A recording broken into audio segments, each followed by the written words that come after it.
찬서리가 유리창에 스산한 무늬를 그리던 늦가을 밤이었다. 68 박은수는 거실 소파에 홀로 앉아 의미 없이 채널만 돌리고 있었다. 텔레비전 화면 속에서는 젊은 연예인들이 떠들썩하게 웃고 있었지만 그 소리는 마치 다른 세상의 이야기처럼 공허하게 귓가를 맴돌았다. 남편이 세상을 등진 지 3년, 시간은 흐릿한 강물처럼 많은 것을 무디게 했지만 사무치는 외로움만큼은 날카로운 파편처럼 그녀의 가슴을 찔렀다. 다 큰 자식들은 재살기 바빴다. 대기업에 다니는 아들 민주는 일주일에 한두 번 안부 전화가 전부였고 멀리 지방으로 시집간 딸 수연은 명절이나 되어야 겨우 얼굴을 비췄다. 텅 빈 집, 그녀는 종종 벽에 걸린 낡은 결혼사진 속 젊은 남편의 미소를 향해 말을 걸곤 했다. 여보, 오늘 저녁엔 뭘 해 먹을까요? 당신 좋아하던 된장찌개나 끓일까? 대답 없는 질문은 늘 허공에 흩어졌다. 얼마 전 경로당에서 만난 이웃집 김씨, 할머니 스마트폰으로 손주 재롱 영상을 보며 연신 싱글벙글하는 모습이 눈에 밟혔다. 은수 씨도 그거 한번 해봐. 우리 아들이 황혼의 정원인가 뭔가 하는 걸 깔아줬는데 거기서 글도 읽고 댓글도 달고 하면 시간 가는 줄 모른다네. 김씨 할멈의 말에 은수는 솔깃했지만 복잡한 기계는 영 자신이 없었다. 며칠을 망설이다 먼지만 쌓여가던 아들의 낡은 태블릿 PC를 꺼내들었다. 돋보기를 쓰고 한참을 씨름한 끝에 겨우 앱을 설치하고 떨리는 손으로 간단한 자기소개를 남겼다. 서울 근교에 사는 박은수라고 합니다. 조용히 이야기 나눌 친구가 있었으면 좋겠어요. 며칠 동안 아무런 반응이 없어 역시나 하고 실망하려던 참이었다. 화면 한쪽에 작은 봉투 모양의 아이콘이 깜빡였다. 푸른 솔이라는 어딘지 모르게 맑고 깨끗한 느낌의 닉네임이었다. 박은수님, 안녕하세요. 올려주신 글을 보고 비슷한 마음을 느껴 용기 내어 인사드립니다. 저도 은수님처럼 잔잔한 일상 속에서 따뜻한 대화를 나눌 수 있는 벗을 찾고 있습니다. 푸른솔은 자신을 58의 남성으로 현재는 작은 사업 때문에 잠시 해외에 체류 중이지만 본래는 서울 토박이라고 소개했다. 10수년 전 아내와 사별한 후 자녀들은 모두 출가하여 지금은 홀로 지낸다고 했다. 그의 프로필 사진 속 남자는 희끗한 머리칼에 지적인 안경을 쓰고 있었고 부드러운 미소는 보는 이의 마음을 편안하게 했다. 배경으로는 책이 가득 꽂힌 서재와 창밖으로 보이는 푸른 정원이 언뜻 비쳤다. 은수는 자신도 모르게 가슴 한구석이 따스해지는 것을 느꼈다. 조심스럽게 답장을 보냈다. 안녕하세요, 푸른솔님. 이렇게 먼저 다가와 주셔서 정말 감사합니다. 저야말로 반갑습니다.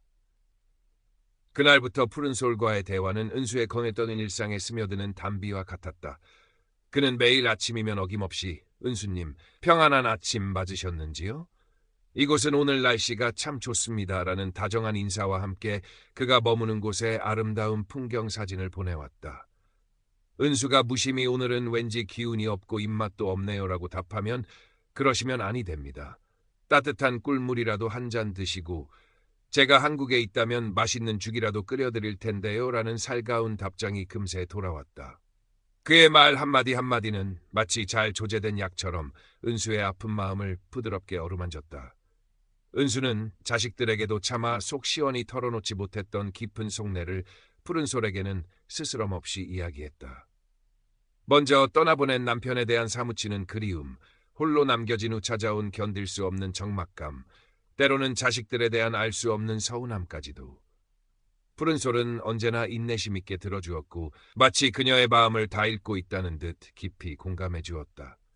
그는 단순한 말벗을 넘어 어느덧 은수에게 가장 가까운 위안이 되어가고 있었다.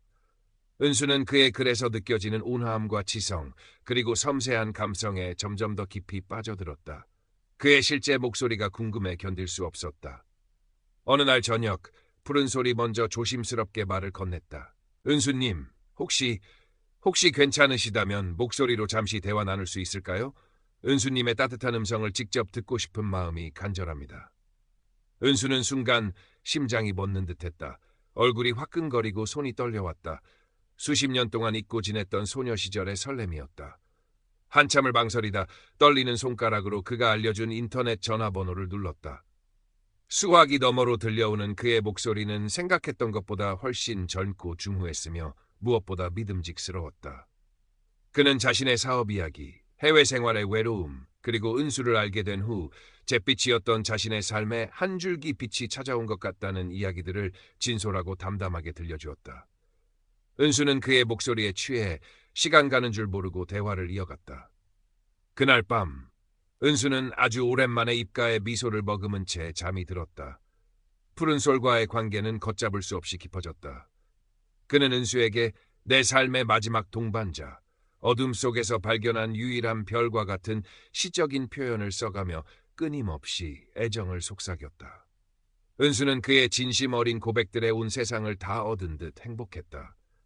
아침에 눈을 뜨면 그의 안부 메시지가 와 있는지부터 확인하는 것이 하루의 시작이었고, 밤에는 그의 다정한 목소리를 들어야만 비로소 편안히 잠자리에 들 수 있었다. 푸른솔은 곧 한국으로 돌아와 은수와 함께 조용한 시골에서 여생을 보내고 싶다는 말을 자주 했다. 그는 은수에게 함께 살고 싶은 아담한 전원주택의 그림을 그려 보이기도 했고, 은수가 좋아하는 장미를 마당 가득 심고 싶다고도 했다. 은수는 그의 말을 들으며 소녀처럼 얼굴을 붉히면서도 마음속으로는 이미 그와의 찬란한 황혼을 그리고 있었다. 민주는 가끔 어머니의 평소와 다른 활기찬 모습에서 낯선 기운을 감지했다. 어머니, 요즘 무슨 특별한 일이라도 있으세요? 얼굴빛이 아주 좋아지셨어요. 은수는 그저 나이가 드니 아침잠이 없어져서 그런다며 멋쩍게 웃어 넘겼지만 그녀의 눈가에 스며있는 수줍은 설렘까지는 감추지 못했다.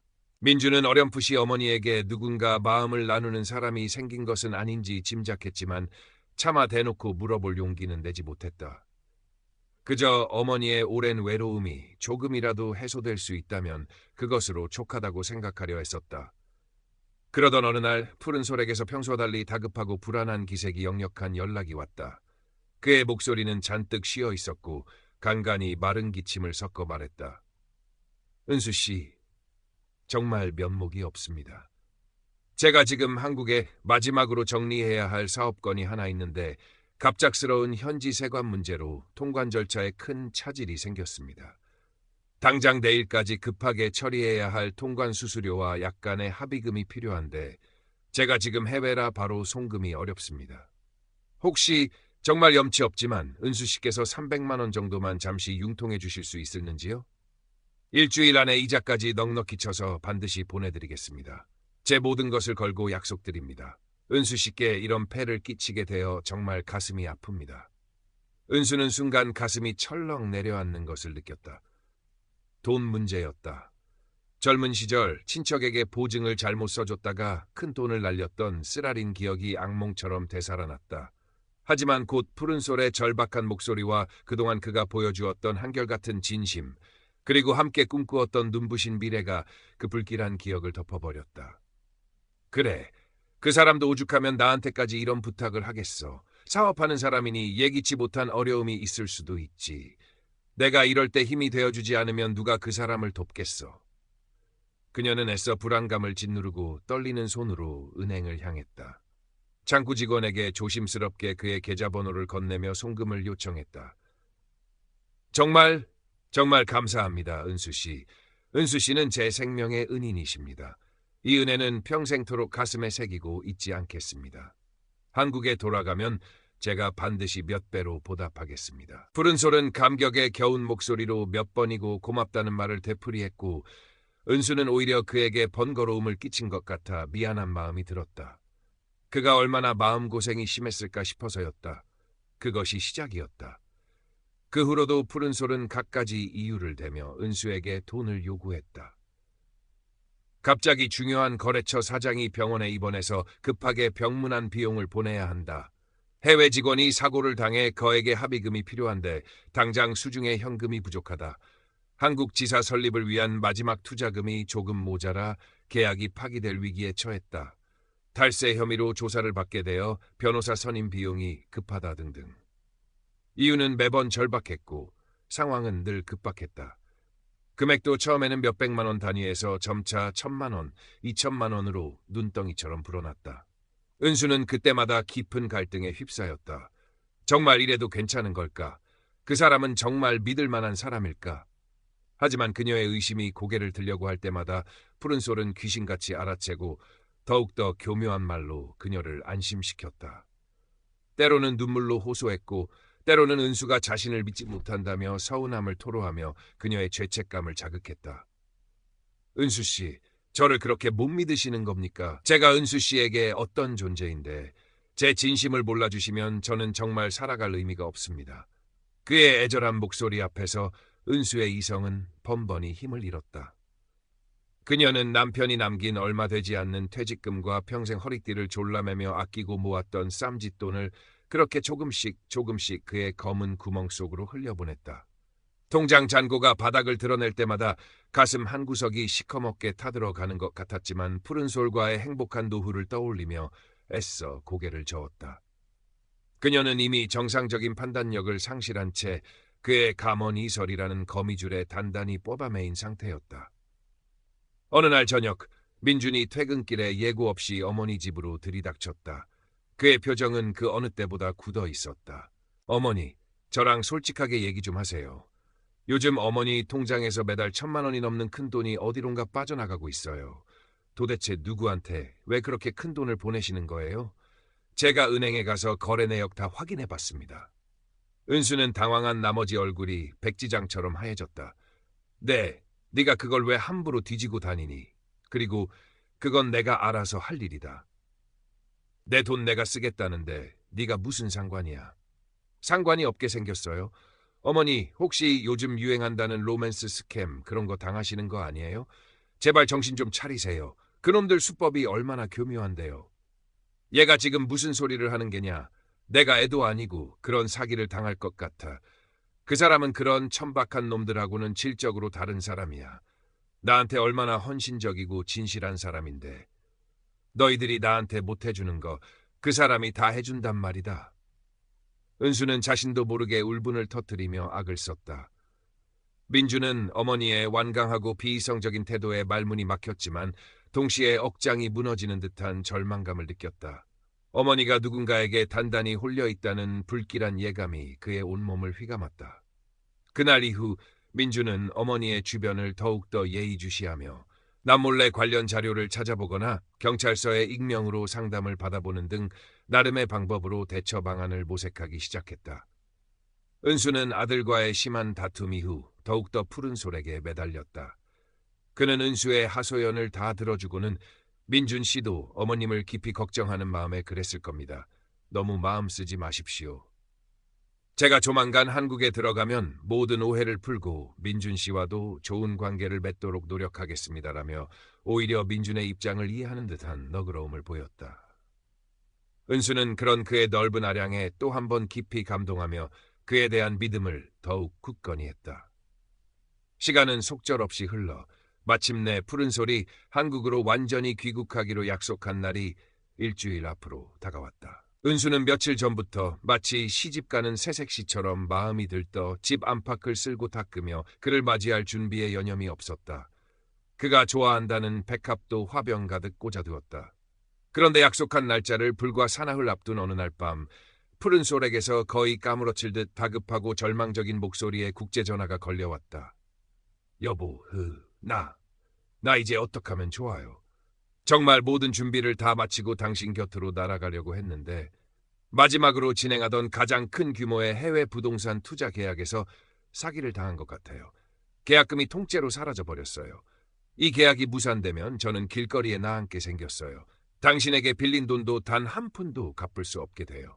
여보, 제발 저 좀 살려주세요. 마지막으로 딱 7천만 원만. 7천만 원만 더 있으면 이 위기를 넘기고 모든 것을 정상으로 돌릴 수 있어요. 그럼 저 정말 모든 것 다 정리하고 당신에게 가서 평생 당신 발이라도 닦아주며 살게요. 네? 제발 저 한 번만 더 믿어주세요. 이건 우리 두 사람의 미래가 걸린 일이에요. 사랑해요, 여보. 정말 죽도록 사랑해요. 7천만 원. 은수는 그 말을 듣는 순간 온 세상이 무너져 내리는 듯한 절망감에 휩싸였다. 이제 그녀에게 남은 돈은 단 한 푼도 없었다. 평생 살던 이 낡은 연립주택을 담보로 은행에서 대출을 받지 않고서는 도저히 마련할 수 없는 거액이었다. 그녀의 입에서는 아무런 말도 나오지 않았다. 그저 거친 숨소리만 새어나올 뿐이었다. 그녀의 침묵이 길어지자 수화기 너머의 푸른 솔은 더욱더 처절하게 울부짖으며 매달렸다. 여보, 제발 저 버리지 마세요. 당신마저 저를 외면하면 저는 정말 살아갈 용기가 없어요. 우리가 함께할 그 아름다운 날들을 생각해 주세요, 제발. 이 못난 놈, 마지막으로 한 번만 더 구원해 주세요. 네? 그의 피 맺힌 절규와 사랑한다는 마지막 속삭임에 은수의 위태롭게 버티고 있던 마지막 이성의 끈이 결국 끊어지고 말았다. 그래, 이게 정말 마지막일 거야. 이 사람을 살려야 해. 이 사람을 살려야 나도 살 수 있어. 그 사람도 나를 이렇게까지 사랑하는데. 그녀는 거의 실신 직전의 상태에서 떨리는 목소리로 힘겹게 대답했다. 알았어요. 여보, 내가 어떻게든 내일 중으로 꼭 마련해 볼게요. 다음 날 새벽 은수는 밤새 뜬 눈으로 뒤척이다 캑한 얼굴로 자리에서 일어났다. 가슴은 여전히 미친 듯이 방망이 질쳤고 손은 사시나무처럼 떨렸다. 그녀는 장롱 깊숙이 숨겨두었던 집문서와 인감도장을 꺼내 떨리는 손으로 가방에 챙겨 넣었다. 그리고 마치 사형장으로 향하는 죄수처럼 무거운 발걸음을 옮겨 은행으로 향했다. 은행 창구에 앉아 대출 상담을 받는 동안 그녀의 머릿속은 온통 안개 속처럼 뿌옇기만 했다. 지금 자신이 무엇을 하고 있는지, 이 선택이 어떤 결과를 가져올지 아무것도 명확하게 판단할 수 없었다. 오직 푸른 솔의 절박한 목소리와 그와의 행복했던 순간들만이 뇌리를 맴돌았다. 대출 신청서 마지막 칸에 도장을 찍으려던 바로 그 순간이었다. 어머니! 벼락 같은 고함 소리와 함께 누군가 그녀의 팔을 거칠게 잡아챘다. 화들짝 놀라 고개를 들어보니 아들 민준이 땀으로 범벅이 된 얼굴로 그녀를 매섭게 노려보고 있었다. 그의 한 손에는 두툼한 서류 뭉치가 들려 있었고 다른 한 손은 어머니의 손을 필사적으로 붙들고 있었다. 어머니, 지금 제정신이세요. 이 도장 찍으면 우리 다 같이 길거리에 나앉는 거예요. 이 인간 천하의 사기꾼이란 말이에요. 민주는 거의 울부짖듯 소리치며 은행 직원과 경악한 표정의 은수 앞에 그가 밤새도록 모은 자료들을 펼쳐 보였다. 그것은 인터넷에서 찾아낸 푸른 솔 또는 유사한 가명을 사용하는 국제 로맨스 스캠 조직에 대한 심층 보도기사 스크랩과 그가 사용한 프로필 사진이 사실은 수년 전 사망한 외국의 한 대학 교수의 사진을 교묘하게 도용한 것이라는 명백한 증거 자료들이었다. 심지어 푸른 솔이 은수에게 보냈던 애틋한 사랑의 시구들 중 상당수가 이미 다른 로맨스 스캠 사건의 피해자들이 공통적으로 받았던 내용과 일치한다는 분석 자료까지 포함되어 있었다. 은수는 눈앞에 펼쳐진 믿을 수 없는 증거들을 보면서도 차마 현실을 받아들이지 못하고 부들부들 떨리는 손으로 서류를 움켜쥐었다. 글자들이 마치 살아있는 벌레처럼 눈앞에서 기어다니는 것 같았다. 바로 그때 은행 문을 열고 제복 차림의 경찰 2명이 민준의 뒤를 따라 안으로 들어섰다. 그중 한 명은 며칠 전 민준이 어머니의 심상치 않은 상황을 우려하여 익명으로 신고하고 상담을 받았던 사이버 수사팀의 베테랑 강동철 형사였다. 박은수 씨 되십니까? 지금 박은수 씨 명의의 계좌가 국제 로맨스 스캠 및 보이스피 조직의 주요 자금 세탁 경로로 이용된 혐의가 포착되어 긴급 수사에 착수했습니다. 잠시 저희와 함께 경찰서까지 동행해 주셔야겠습니다. 강 형사의 낮고 단호한 목소리가 마치 사형 선고처럼 은행 안에 무겁게 울려 퍼졌다. 은수는 그 자리에 더 이상 버티고 서 있을 힘조차 남아있지 않았다. 푸른 솔에 그토록 다정했던 미소, 영혼을 울리던 감미로운 목소리, 함께 손잡고 거닐기로 약속했던 푸른 정원의 꿈, 그 모든 것이 한낱 신기루처럼 한순간에 처참하게 깨져버렸다. 온몸의 혈관에서 피가 역류하는 듯한 극심한 현기증과 함께 그녀는 결국 정신을 잃고 그 자리에 쓰러지고 말았다. 얼마나 시간이 흘렀을까? 희미하게 눈을 떴을 때 은수는 싸늘한 병원 침대 위에 누워 있었다. 코를 찌르는 소독약 냄새와 함께 곁에서 걱정스러운 눈빛으로 자신을 내려다보고 있는 민준과 수연의 얼굴이 흐릿하게 보였다. 모든 것이 끔찍한 악몽이었기를 간절히 바랐지만 머릿속을 떠나지 않는 강 형사의 차가운 음성과 민준이 절규하며 내밀었던 그 참혹한 증거들이 그것이 부정할 수 없는 냉엄한 현실임을 끊임없이 일깨워 주었다. 평생을 누구에게도 해코지 한 번 하지 않고 정직하게 살아왔다고 자부했던 그녀였다. 그런 자신이 똑똑하다고 믿었던 자신이 이렇게 어처구니 없고 파렴치한 사기의 희생양이 되었다는 사실을 도저히 용납할 수 없었다. 치밀어 오르는 수치심과 참을 수 없는 분노, 그리고 뼛속까지 파고드는 배신감이 그녀의 가슴을 갈기갈기 찢어 발기는 듯했다.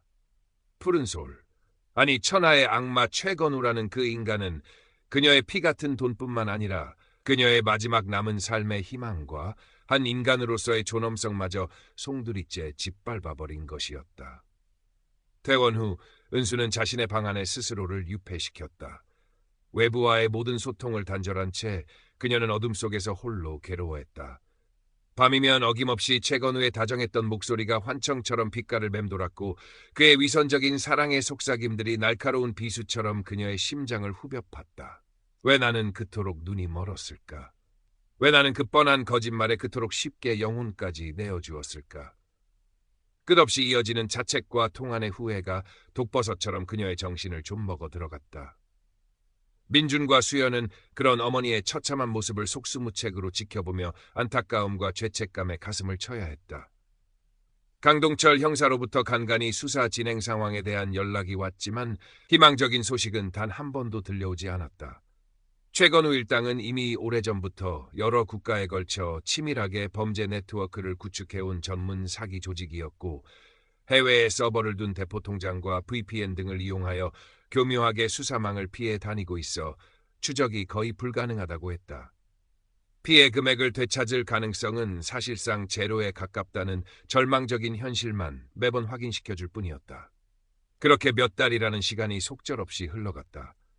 은수의 마음의 상처는 여전히 깊고 어두웠지만 민준과 수연의 극진한 보살핌과 끊임없는 위로 덕분에 아주 조금씩 아주 천천히 생기를 되찾아가고 있었다. 민준은 어머니를 위해 지역 심리상담센터에 직접 찾아가 상담 프로그램을 신청했고 수연은 주말마다 어린 손주들을 데리고 와 집안에 억지로라도 웃음소리가 나게 하려고 했었다. 자식들의 진심 어린 사랑과 관심 속에서 은수는 자신이 아직 완전히 혼자가 아니라는 사실을 아주 조금씩 깨달아가고 있었다. 어느 볕 좋은 가을날 오후 민주는 은수의 손을 이끌고 집 근처 공원에서 열리는 작은 야외 모임에 데리고 갔다. 로맨스 스캠이나 보이스피싱 피해자들과 그 가족들이 서로의 아픔을 나누고 위로하기 위해 자발적으로 만든 소박한 자조 모임이었다. 은수는 처음에는 손사래를 치며 완강히 거부했지만 민준의 간곡한 설득과 어머니, 혼자 아파하지 마세요. 어머니 잘못이 아니에요라는 진심 어린 위로에 마지못해 무거운 발걸음을 옮겼다. 그곳에서 그녀는 자신과 너무나도 비슷한 상처를 안고 살아가는 사람들의 눈물 어린 사연들을 들으며 자신만이 이 세상에서 가장 불행한 사람이 아니라는 사실에 역설적인 위안을 받았다. 서로의 어깨를 토닥이고 쓰라린 경험을 공유하고 때로는 함께 분노하고 눈물 흘리면서 그들은 아주 느리지만 분명하게 치유와 회복의 과정을 함께 밟아가고 있었다. 모임이 끝나고 집으로 돌아오는 길, 가로수들은 어느새 붉고 노란 가을 옷으로 갈아입고 있었다. 은수는 오랜만에 아들 민준의 팔짱을 꼭 끼었다. 민준아, 오늘 데리고 와줘서 정말 고맙다. 그리고 그동안 엄마가 너무 어리석어서 정말 미안했다. 민준은 아무 말 없이 어머니의 어깨를 가볍게 다독였다. 따스한 가을 햇살이 두 사람의 그림자 위로 부서져 내리고 있었다. 그 후로도 은수는 종종 잠 못 이루는 밤이면 최건우의 망령에 시달렸지만 예전처럼 끝없는 절망의 나락으로 떨어지지는 않았다. 그녀는 자신의 끔찍했던 경험을 다른 사람들에게 용기 내어 이야기하기 시작했다. 처음에는 목이 메고 손발이 떨려 제대로 말을 잇기조차 힘들었지만 자신의 이야기가 또 다른 누군가에게는 뼈아픈 교훈과 경고가 될 수 있다는 생각에 힘을 냈다. 경로당에서 만나는 오랜 친구들에게 그리고 자조 모임에서 새로 사귄 아픈 손가락 같은 이웃들에게 나 같은 등신이 또 생겨서는 절대 안 되자녀.